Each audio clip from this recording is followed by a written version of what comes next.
Olá, seja bem-vindo novamente. Meu nome é Andreia Torres, eu sou nutricionista e hoje a gente vai falar de nutrição e atividade física após os 50 anos. Eu tenho muitos pacientes dessa faixa etária, eu mesma vou fazer 50 anos em janeiro, então nada melhor do que a gente entrar nesse assunto que é de interesse de muitas pessoas que enviam-me mensagem pedindo para eu falar justamente sobre isso, sobre as adequações que a gente precisa fazer após os 50 anos. Então, na verdade, o bem-estar que a gente vai sentir durante toda a vida depende do nosso estilo de vida.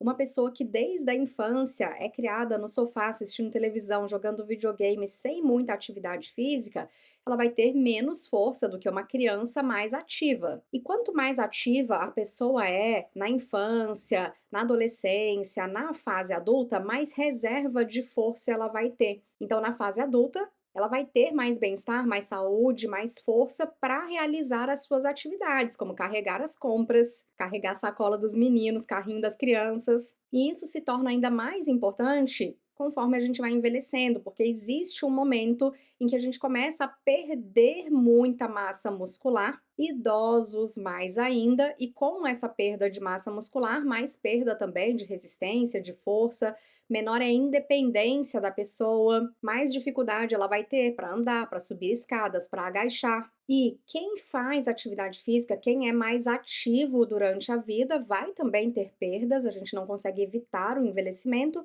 mas essa pessoa vai envelhecer com muito mais força, muito mais bem-estar do que a pessoa que está aqui na linha vermelha e que não fez atividade física durante a vida. E quanto mais força e resistência a pessoa tem, mais longeva também ela costuma ser. Mais anos de vida útil ela vai ter, anos independentes. Além disso, tem aquelas pessoas que não só querem ser independentes, mas querem continuar fazendo atividade física e performando nessas atividades físicas. Existem idosos, por exemplo, que correm maratonas, que jogam vôlei de areia. Então, essa pessoa deseja performance. E a performance a partir dos 50 anos vai variar, porque existem aquelas pessoas que sempre foram ativas e desejam manter a performance ou até melhorar essa performance, e pessoas que anteriormente eram sedentárias e que começam a fazer atividade física com 50 anos, com 60, com 70 ou até mais. Então, estudos mostram que existe na pessoa que sempre fez atividade física uma queda na performance, mas é uma queda muito pequena.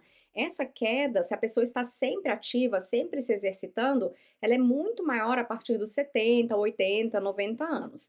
Então, dá para manter uma boa performance ao longo da vida com a atividade física adequada. Não é que não existam alguns desafios, porque vão existir em homens e mulheres alterações hormonais, o envelhecimento acarreta um maior risco de lesões osteoarticulares, a saúde intestinal também pode mudar, a digestão pode mudar, a imunidade pode ficar um pouco mais comprometida, há uma tendência de perda de massa magra, uma tendência de recuperação mais lenta e uma queda de performance, de resistência. Vamos falar primeiro das alterações hormonais nas mulheres e logo em seguida nos homens. Então, as mulheres começam a experimentar uma queda de estrogênio aos 35 anos, e essa queda se agrava bastante a partir dos 50 anos. A redução do estrogênio leva a uma perda de massa óssea, uma perda de massa magra, aumento da gordura visceral, menor capacidade de reparo dos tecidos, maior perda de força, mais inflamação. Agora, a velocidade dessa queda de estrogênio e o quanto isso vai impactar a saúde da mulher vai depender também dos hábitos de vida dessa mulher, ao longo de toda a sua fase adulta e também após os 50 anos. Existem mulheres que optam pela reposição hormonal, mas existe também muito que a gente possa fazer em termos de nutrição. As alterações hormonais nos homens são mais lentas, mas acontecem também. Tanto nas mulheres quanto nos homens, há queda de produção de vitamina D, nos homens especificamente, uma queda maior de testosterona. Homens e mulheres têm uma queda também de hormônios da tireoide, como T3, hormônios anabólicos, como pregnenolona, IGF-1, e o contrário, aumento de insulina, de vasopressina basal, de norepinefrina, de epinefrina, principalmente nos homens a partir dos 80 anos, aumento de FSH, desregulando ainda mais os hormônios, aumento de cortisol, que é um hormônio de estresse, associado também a acúmulo de gordura visceral, aumento de activina, um hormônio também que em alta quantidade pode estar relacionado a processos inflamatórios, E o resultado dessas alterações todas hormonais é mais fadiga, redução da massa magra, aumento de peso, piora da memória, menor capacidade de regeneração dos tecidos, maior risco de pressão alta, problemas cardíacos e também diabetes. A queda de massa muscular nos homens está relacionada com essa diminuição de testosterona. Então, muitos homens chegam no consultório e falam assim: não tem uma coisinha que eu possa tomar para melhorar a testosterona? Sim, existem várias coisinhas, mas a principal coisinha é fazer atividade física de resistência, porque aumentar a musculatura vai melhorar também a sensibilidade de vários tecidos, a produção hormonal e o aumento também de testosterona. Então, o exercício é o principal estímulo para aumento de DEA, de testosterona. Existem pessoas que tomam DEA, que é um precursor de testosterona, mas veja que o DEA, ele funciona junto com o exercício, não é sozinho. Então, de qualquer forma, a gente precisa de um estímulo anabólico, tanto para síntese proteica e aumento de massa muscular, quanto para esse aumento de testosterona, para melhoria da sensibilidade à insulina, redução de acúmulo de gordura visceral e redução também do risco de uma série de doenças crônicas associadas ao envelhecimento. Pessoas mais sedentárias, elas são mais inflamadas, elas têm uma composição corporal piorada, com mais gordura e menos músculo, mais resistência à insulina. Já as pessoas que fazem exercício cardiovascular, que aqui está representado por essa linha amarela, como caminhada, corrida, natação, elas têm menos inflamação, uma composição corporal melhor ainda e menos resistência à insulina. E se a pessoa associa esse exercício cardiovascular com a atividade de força, ela vai ter ainda mais redução de inflamação, melhoria ainda maior da composição corporal e redução ainda maior do risco de diabetes. Então você pode ajudar o seu corpo a não deteriorar tão rapidamente fazendo estímulos certos, estímulos corretos que vão manter por mais tempo os níveis de testosterona, de IGF-1, de DEA e reduzir as alterações endócrinas associadas ao envelhecimento. A atividade física também tem outra vantagem, que é a produção de miocinas, como a irisina. E a irisina, ela tem um efeito muito importante transformando o tecido adiposo branco no tecido adiposo marrom ou no tecido adiposo bege, que é um tecido mais metabolicamente ativo, que ajuda a queimar a gordura, que ajuda o corpo a desinflamar. Todos os tipos de atividade física nos ajudam a produzir substâncias protetoras.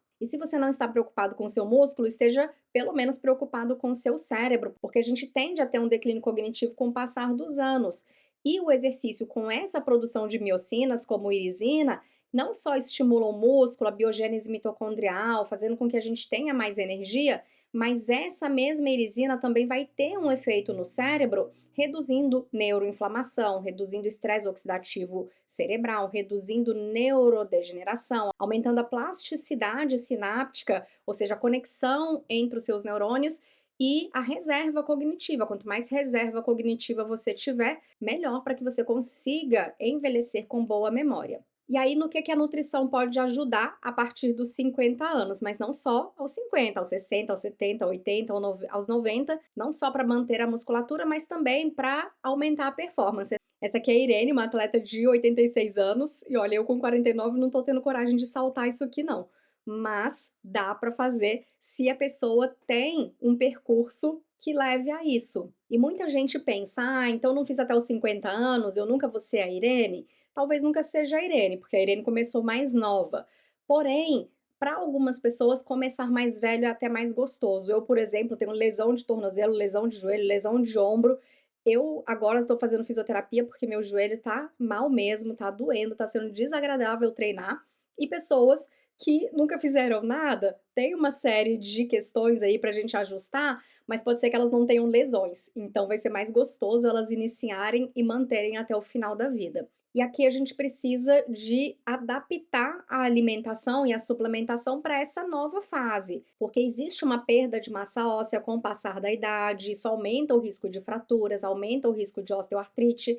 Então a gente tem que ajustar a dieta não só em termos de calorias, mas também de cálcio, de vitamina D. No plasma, a vitamina D precisa estar acima de 50 nanomols por litro. É recomendado que esse grupo faça o consumo de alimentos lácteos fermentados para melhoria também da massa óssea. Há uma perda também de massa muscular esquelética, com perda de força, perda de resistência, maior tendência à fadiga, e aí a gente também tem que ajustar o consumo proteico. Esse estudo coloca acima de 1,2 gramas de proteína por quilo de peso, mas muitos estudos colocam 1,6 até 2,4 gramas por quilo de peso para essa faixa etária, com cerca de 30 gramas de proteína por refeição. Sendo que as refeições também devem conter 3 gramas de leucina, que é um dos aminoácidos com efeito anabólico. Além disso, ômega 3, 3 gramas ao dia, e alimentos de verdade, nada de muita coisa processada. É fruta, é verdura, cereais integrais, carnes, peixes, ovos, alimentação mais simples e natural possível. Para a manutenção da imunidade, conforme a gente vai envelhecendo, é importante ajustar o consumo de carboidrato. Aqui ele coloca um consumo alto de 8 gramas por quilo por dia,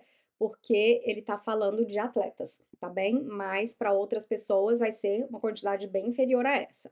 Suplementação de vitamina D, no caso de atletas, suplementação de probióticos 3 semanas antes das competições, e isso vai ajudar também não só a melhorar a imunidade, mas a melhorar a microbiota intestinal. Atletas, por conta do treinamento pesado, por conta do impacto, tendem a ter disbiose intestinal. E aí a digestão fica meio complicada, às vezes tem gases demais, às vezes o movimento intestinal não é tão regular, e muitas vezes aqui a gente precisa usar suplementos, principalmente para aqueles atletas ou aqueles idosos ou aquelas pessoas que estão tendo dificuldade de digestão.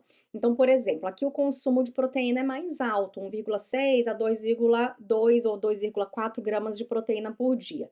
Se esse indivíduo tem dificuldade de atingir essa dosagem, nós precisamos colocar muitas vezes proteínas em pó. Alguns atletas digerem super bem o whey isolado, outros mesmo assim sentem que não vai muito bem, preferem uma proteína vegana. Não tem problema, a gente vai ajustando. O importante é chegar na quantidade de proteína que a pessoa precise, seja de origem vegetal, seja de origem animal, seja no suplemento, seja na alimentação, mas justamente para prevenir essa queda de massa magra. E olha aqui, esse estudo mostra que não importa se a proteína é animal, se é de planta, se é de colágeno, se são mix de proteínas, todos eles levam a aumento de massa muscular.